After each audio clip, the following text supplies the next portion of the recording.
जय मिथिला। हम मुनि झा आइ एकटा बहुत सुंदर साँझ गीत सुनाबै छी, तऽ सुनू। अपना मिथिलामे कोनो परोजनमे साँझ गीत हेबेटा करैत अछि, तऽ सुनू साँझ गीत। बंसी धारिया साँझ पड़ैते चली आयब, बंसी धारिया साँझ पड़ैते चली आयब।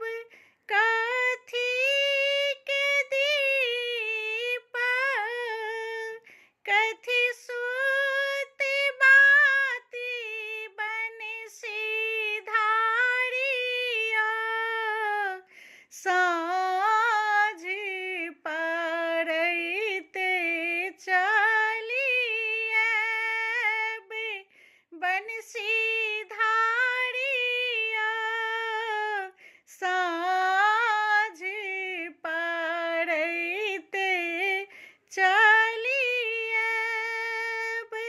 कथिए के तेल कथी सुति बाती, बंसी धारिया साँझ पड़ैते चली आयब।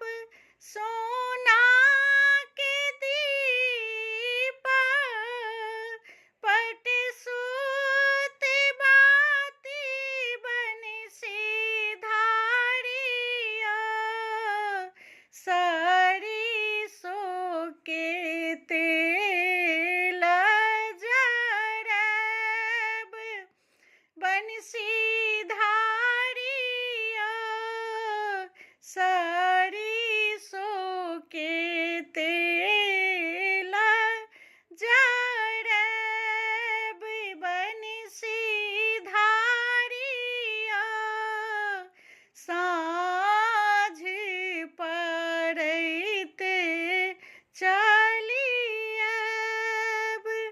जरे लागल दीप झमकी गेल बाती, बंसी धारिया खेला लगली संझा मैया साँझ, बंसी धारिया खेला लगली संझा मैया साँझ, बंसी धारिया साँझ पड़ैते चली आयब, बंसी धारिया साँझ पड़ैते चली आयब। जय मिथिला।